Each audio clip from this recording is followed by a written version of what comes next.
आप अयोध्या गए हैं, काशी गए हैं, बना और क्या नाम है खाटू श्याम गए हैं, सब जगह इन लोगों ने व्यवस्था किया तो भी उस जगह पे लेन लग रही है। अगर आप ये कहने के उस जगह पे लेन नहीं लग रही है, मैं इस जगह को अभी छोड़ने को तैयार हूँ। इन्होंने एक बात बोली कि भाई वहाँ पे भी लाइन लग रही है, तो वही तो हम कहना चाह रहे हैं, जब कॉरिडोर बन जाएगा तो मानो लाइन से लोग जाएंगे तो भेड़ बकरियों की तरह तो नहीं लगना पड़ेगा कम से कम। कुंभ का प्रोजेक्ट आप मानते 1000 करोड़ रुपए का था पूरा, ज्यादा का था, ज्यादा का था 25,000 करोड़ का। 25,000 करोड़ के प्रोजेक्ट में भी भगदड़ हो गई मेरे भाई। कितना साल का प्रोजेक्ट है कॉरिडोर का? 5 साल में तैयार होगा। 1 साल का कोरोना हुआ था, 2 महीने में चरमरा गई थी व्यवस्था, जब बंद हो गए थे ना व्यापार। 5 साल में दुकान मिलेगी, सोच के ही हार्ट अटैक हो जाएगा। सांसद और यहाँ के कुछ अधिकारी और एक रिटायर अधिकारी वृंदावन को खाना चाहता है और देवरिया बाबा को चमकाना चाहता है। ब्रज के 80% लोग चाहते हैं, जिसकी जगह भी जा रही है वो लोग भी चाहते हैं कॉरिडोर बनना चाहिए, आने वाली पीढ़ियों के लिए सुविधा होनी चाहिए। नमस्कार, मैं आकाश कुमार और आप देखना शुरू कर चुके हैं भैया जी गजब। जिस तरीके से सरकार ने और सुप्रीम कोर्ट ने 15 मई को एक अप्रूव दिया कि जो कॉरिडोर है वो बनना चाहिए। फिलहाल जो वृंदावन के लोकल लोग हैं हम उनके बीच मौजूद हैं, क्योंकि आपने देखा होगा चाहे वो अयोध्या हो काशी हो, जब अयोध्या में टूरिज्म को लेकर विकास करा गया तो वहाँ के जो लोकल लोग थे उनको नज़रअंदाज करा गया, इसलिए बीजेपी को खामियाजा भुगतना पड़ा। चाहे फिर वो बनारस काशी हो, जो मोदी जी 10 लाख वोटों से जीतते थे वो इस बार मात्र 1 लाख वोटों से जीते। लेकिन अब जो है वृंदावन में ये कॉरिडोर जो बनने जा रहा है, ये हो सकता है कि श्रद्धालु के लिए ये एक बहुत अच्छी खबर हो, लेकिन यहाँ के लोकल लोगों के लिए क्या खबर है और लोकल लोग क्या चाहते हैं, वो ही बातचीत करने के लिए हम मौजूद है वृंदावन की गलियों में। आइए बात करके बताते हैं। नमस्कार सर, नाम क्या होगा? पंकज शर्मा नाम है मेरा, क्षेत्रीय निवासी हूँ, क्षेत्रीय व्यापारी हूँ और क्षेत्रीय ब्राह्मण हूँ यहाँ का। आपका नाम क्या होगा सर? मेरा नाम लक्ष्मी नारायण। लक्ष्मी नारायण जी, आपको क्या लगता है कि हमारे वृंदावन में ये जो बाके बिहारी टेम्पल कॉरिडोर के नाम से ये चलाया जा रहा है कॉरिडोर, ये बनना चाहिए नहीं बनना चाहिए? देखो, अभी आपने थोड़ी देर पहले कहा था हम सर्वे टीम कर रहे हैं, सर्वे कर रहे हैं इस कॉरिडोर का। आप अयोध्या गए हैं, काशी गए हैं, बना और क्या नाम है खाटू श्याम गए हैं, सब जगह इन लोगों ने व्यवस्था किया तो भी उस जगह पे लेन लग रही है। अगर आप ये कहने के उस जगह पे लेन नहीं लग रही है, मैं इस जगह को अभी छोड़ने को तैयार हूँ। इतना बड़ा कॉरिडोर बनाने के बाद भी वहाँ लेन लग रही है, इस बात का कैसे विश्वास किया जाए कि क्या नाम है फिर पब्लिक नहीं मरेगी, फिर पब्लिक को गर्मी नहीं लगेगी, फिर पब्लिक दबेगी नहीं। आप लिख के दे दीजिए, यहाँ के डीएम साहब लिख के दे दें कि कॉरिडोर बनाने के ना व्यवस्था सुचारू रूप से ढंग से। भैया मेला लगा, मेला तो मेला जब हल्ला होता है ना, मेला लगा एक कुश्ती दंगल का हल्ला होता है, गांव के गांव पहुंच जाते हैं कुश्ती दंगल देखने को। ये विश्व का कॉरिडोर बनने आए, पूरा विश्व देखने आएगा। छोटा सा वृंदावन है, कहाँ समारोगे? भैया ने कहा था गेस्ट हाउस धर्मशाला बहुत है ना, वो गेस्ट हाउस धर्मशाला पहले से भी है। एक छोटे से द्वार में सारे गेस्ट हाउस धर्मशाला बुक हो जाते हैं, पब्लिक को सड़कों पे पड़ा रहना पड़ता है। बड़े बड़े गौरी गोपाल आचार्य आश्रम चल रहे हैं, भोजन देते हैं, पर पब्लिक सड़क पे पड़ी रहती है, रहने के लिए कोई व्यवस्था नहीं है। जगह जगह पे सरकार ने हल्ला कर रखा है, हमने नैन बसेरा बना रखे, कोई नैन बसेरा नहीं है। नगर निगम पैसा को खा रहा है। इन गलियों को, नालियों को खोल के देखिए, 3-3 साल से नाली नहीं खुली है। आप यहाँ पे व्यवस्था तो कर नहीं पाए, उस व्यवस्था को बिगाड़ के और पब्लिक को क्या नाम है परेशान करना चाहते हैं। ठीक है, आपको लगता है कि कॉरिडोर बनाने से पब्लिक परेशान होगी? सब परेशान हो ठीक है, अब हमारे साथ मौजूद है नारायण जी भी, अब इनसे भी बात करते हैं। क्या आपको लगता है कि कॉरिडोर बनने से व्यवस्था बिगड़ेगी या कॉरिडोर बनने से शायद फ्यूचर में, भविष्य में टूरिज्म को एक बूस्ट मिलेगा? और जिस तरीके से अयोध्या एक टूरिज्म का हब बन चुका है या काशी एक टूरिज्म का हब बन चुका है, वृंदावन भी एक टूरिज्म का हब बनेगा और यहाँ का जो व्यापार है वो और बढ़ेगा। आपको क्या लगता है? निश्चित रूप से बढ़ेगा। देखो, प्रकृति परिवर्तन मांगती है, ठीक है। जैसे हमारे पिताजी रहते थे वैसे हम नहीं रह रहे, जैसे हम रह रहे हैं वैसे हमारे बच्चे नहीं रह पाएंगे। समझो बात, ठीक है।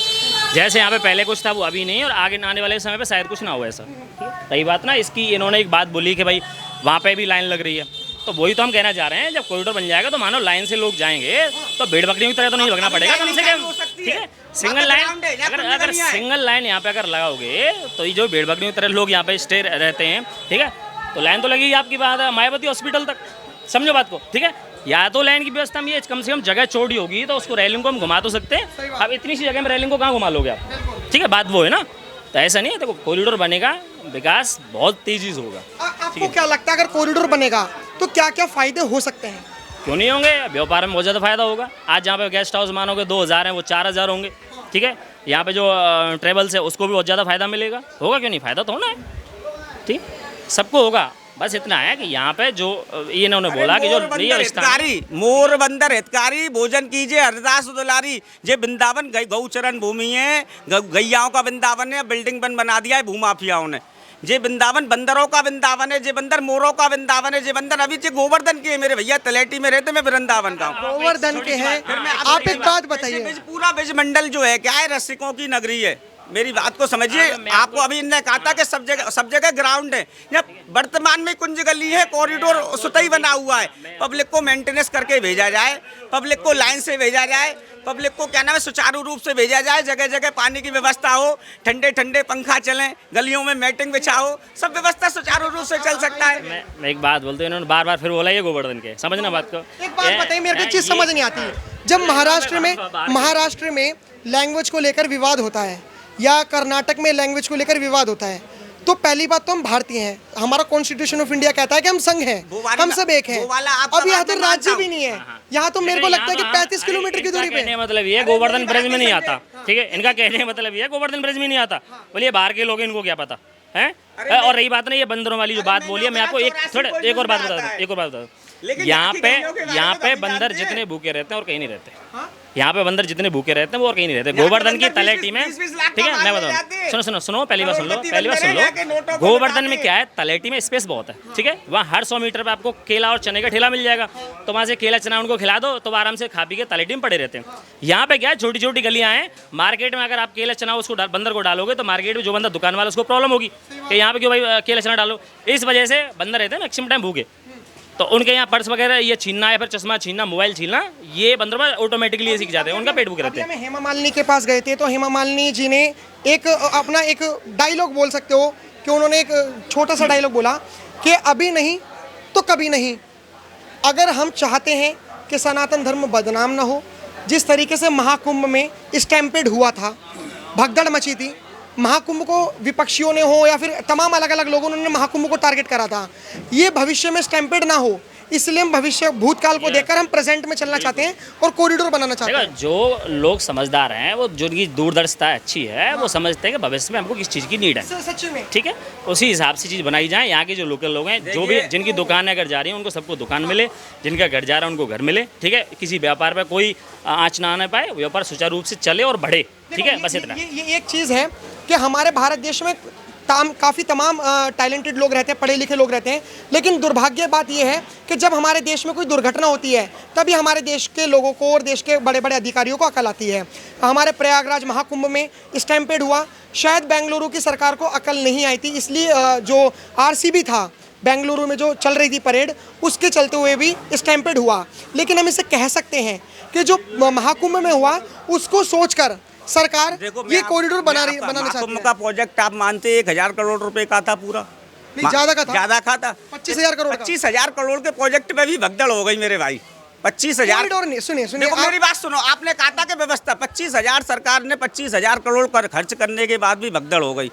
आप माननीय सांसद जी से, माननीय DM साहब से, माननीय SSB साहब से और मेरे जैसे भाइयों से सबसे एफिडेविट ले लीजिए। मैं अपनी क्षेत्र की जनता के साथ कॉरिडोर बनाने को तैयार हूँ कि कॉरिडोर बनाने के बाद कोई जनहानि नहीं होगी। इसको आप लिखित में दिला दीजिए हमको। मैं पूरी जनता को लेकर साथ हूँ, आपके कॉरिडोर बनना चाहिए।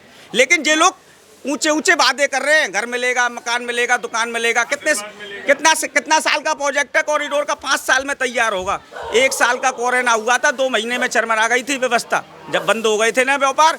5 साल में दुकान मिलेगी, सोच के हार्ट अटैक हो जाएगा। लेकिन जो सरकार है वो आपको ये भी मुआवजा दे रही है, व्यवस्थित करे। सुनो, 5 साल तक हम क्या खाएंगे? 5 साल में कॉरिडोर में दुकान बन के मिलेगी। सरकार हमारे लिए व्यवस्था करे, हमको रहने की व्यवस्था करे, हमारे लिए धंधे पानी की व्यवस्था करे। पहले हमको व्यवस्थित करे जब इस व्यवस्था को बनावे।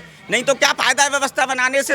मैंने आपको बताया 12 घाट से लेके केसी घाट, आपको चलिए दिखा देता हूँ, पूरा खाली पड़ा है। सरकारी भूमि है, वहाँ बढ़िया भव्य गलियारा बने। 2023 में माननीय विधायक श्रीकांत शर्मा जी ने अपना प्रोजेक्ट दिया था कि बहुत भव्य गलियारा बने, कुंज गलियों में से थोड़ी थोड़ी पब्लिक आवे, धीरे धीरे करके भेजा जाए और आराम से सुलभ तरीका से दर्शन हो जाएगा, जूता चप्पल आवे नहीं। ये विधायक जी का प्रोजेक्ट है, मैं आपको दिखा सकता हूँ, माननीय श्रीकांत सर में। लेकिन उनकी एक भी नहीं चलने दी।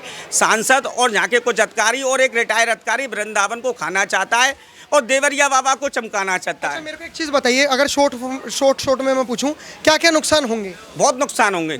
सबसे पहला नुकसान है यहाँ की संस्कृति नष्ट हो जाएगी, ये दोबारा नहीं मिल सकती है। संस्कृति का ये जो इमारतें बनाई हैं 50 साल पहले, सब एक सी हो सकती है, अभी भी व्यवस्था हो सकती है। जो व्यवस्था बिगड़ गई है वो सुधर सकती है। फिर मैं आपसे कह रहा हूँ इस नाली को खुलवा लो, पूरी भर रही है, 3 साल से साफ नहीं हुई। जब ये साफ होगी जब तो व्यवस्था होगी। ये ठीक है। दूसरी कमी, दूसरी कमी ये है कि यहाँ का व्यवस्था बड़ा खराब हो जाएगा, चरमरा जाएगी वृंदावन की स्थिति।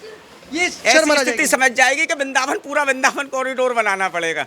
ऐसी स्थिति बेकार हो जाएगी यहाँ की, क्योंकि जो पब्लिक देखने आएगी उसको संभालने के लिए गवर्नमेंट के पास आज आप देखिए मल्टी लेवल पार्किंग का पूरा फुल हो जाता है।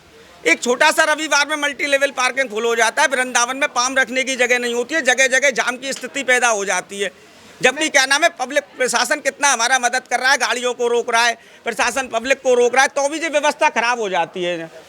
हाँ, मैं आपकी बातें जो समझ पा रहा हूँ वो आपका मोटा मोटा कहने का मतलब ये है कि जैसे महाकुंभ में समझे नहीं, जैसे प्रचार करा गया था, धन दौलत माया नहीं रह जाएगी और भजन साथ में जाएगा, गोविंद साथ में जाएगा, जो 7 पीढ़ी तक हमारी नहीं बैठा रहेगा। वो धन दौलत व्यापार बढ़ने से क्या करेंगे हम लोग, पैसा कमा के क्या करेंगे, जब जो है क्या हमारा सब कुछ ही नष्ट हो जाएगा ना, उस पैसे का क्या करेंगे। 5-5 करोड़ मिल रहा है, खूब डीएम साहब कह रहे हैं नहीं चाहिए हमको, क्या करेंगे उस 5 करोड़ रुपए का, चोर डकैत लग जाएंगे। मेरी बात को समझो मेरे भाई, जो मिल रहा है जो है उसका व्यवस्था किया जाए, समझने का दरकार है। यहाँ के लोगों के साथ और विशेष करके यहाँ के पर्सनल लोगों के साथ, यहाँ के निवासियों के साथ मीटिंग होना चाहिए, उनके हिसाब से सर्वे होना चाहिए, व्यवस्था हो जाएगा। मैं आपको वादा कहता हूँ। जहाँ पर अभी आपने देखा था पहलगाम पे हमला हुआ था, पहलगाम पे हमला हुआ था तो पहले रिहर्सल हुआ था, यहाँ का रिहर्सल यहाँ के लोगों को दे दिया जाए, कितने भी बड़े मेला में दे दिया जाए। अभी चरण दर्शन हुआ था, तीर्थ विरोध महासभा ने यहाँ का व्यवस्था संभाला था, एक भी आदमी को घबराहट भी नहीं हुआ। तो मैं अभी तक जो फैक्टर समझ पा रहा हूँ वो 2 लोगों के फैक्टर ये हैं कि आप नहीं चाहते कि तब्दीली हो, कोई कॉरिडोर बने, तब्दीली हो, व्यवस्था हो। व्यवस्था के खिलाफ नहीं हूँ मैं। मेरा सवाल यही है कि आप नहीं चाहते कि ये कॉरिडोर नहीं बने, इससे लोकल लोगों को परेशानी होगी। आप चाहते हो कि कॉरिडोर बने ताकि लोगों को तो छोड़िए, जो आने वाले श्रद्धालु हैं उनको कोई परेशानी ना हो, जो स्टैम्पेड जो हमने भूतकाल में हमने इतिहास में देखा वो दोहराया ना जा सके। हमने चीज़ें बात करी आप लोगों से तो उन्होंने कहा अगर कॉरिडोर बनेगा तो वहाँ पे जगह जगह पानी की व्यवस्था होगी, जगह जगह वॉशरूम होंगे, जगह जगह रेस्ट हाउस होंगे, स्टैम्पेड होने की संभावना बहुत कम हो जाएगी और टूरिज़्म बढ़ेगा। इससे जब मेंटेनेंस इतनी सारी चीज़ें होंगी तो खाली इंफ्रा ये कॉरिडोर में ये चीज़ें नहीं होंगी बल्कि रोड भी मर्ज होंगे। उस समय पे कोई मानो दुर्घटना होती है तो उसकी पूरी जिम्मेवारी गवर्नमेंट पे होगी, समझो बात को। लेकिन अभी कोई मानो छोटी मोटी दुर्घटना हो जाती है, मेरी बात सुन लो पहले, मेरी बात सुन लो अभी, लेकिन कोई छोटी मोटी घटना हो जाती है तो मैं क्या कह रहा हूँ, ठीक है, उस हाँ अभी अगर कोई दुर्घटना होती है तो कोई तो मंदिर पे डाल देगा कि मंदिर के कर्मचारियों की वजह से हुई है, कोई डाल देगा लोकल प्राइवेट गार्डों पर डाल देगा, कोई प्रशासन पर डाल देगा, तो आपस में। लेकिन जब कॉरिडोर बन जाएगा सारी जिम्मेवारी रहेगी गवर्नमेंट की, ठीक है, कोई भी आना नहीं हो तो गवर्नमेंट जिम्मेवार, सीधी बात है, सही बात, सीधा बनना। अब रही बात उस गलियारे की, ठीक है, अब इसकी क्या गारंटी है कि वो गलियारे में भी लोग समा जाएंगे। अब ज़्यादा आगे फिर क्या करोगे उस गलियारे का, बताओ मेरे को।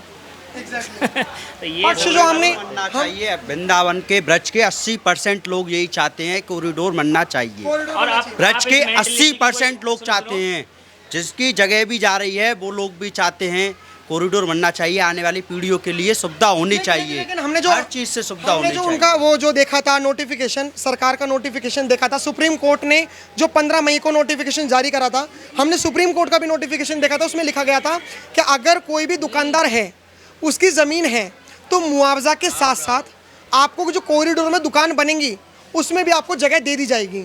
तो आखिर में फिर ये विरोध हो किस बात का रहा है? विरोध तो देखो किसी बात का नहीं हो रहा है, किसकी सबके धंधे मारे जाएंगे। कुल मिला के बात तो जो इस टाइम पैसा छप रहा है वो पैसा छपना बंद हो जाएगा, सरकार के अंडर में हो जाएगा। हाँ, हम भी ये चाहते हैं, हमारी भी जगह जा रही है, हम भी इस बात को चाहते हैं सरकार पहले जगह लेने से पहले ब्रज जो है, ब्रज है जो वृंदावन है हमारा टूरिस्ट ही चलता है, पहले हमारे लिए थोड़ी बहुत सुविधा हो, फिलहाल जो लोग हैं सुविधा करें। ठीक है, जो लोग हैं हमने बात करके बताई, थोड़ी डिबेट भी हुई, तथ्यात्मक डिबेट हुई, जिसमें हमने जाना कि एक पक्ष वो है जो चाहता है कि कॉरिडोर बने, एक पक्ष वो है जो नहीं चाहता कॉरिडोर बने। कॉरिडोर बने उसके फ़ायदे भी हमने बताए, कॉरिडोर ना बने उसके घाटे भी हमने बताए। फिलहाल आप क्या रखते हैं हमें कमेंट बॉक्स में जरूर बताएं। देखते रहे भैया जी गजब। धन्यवाद। जय हिंद।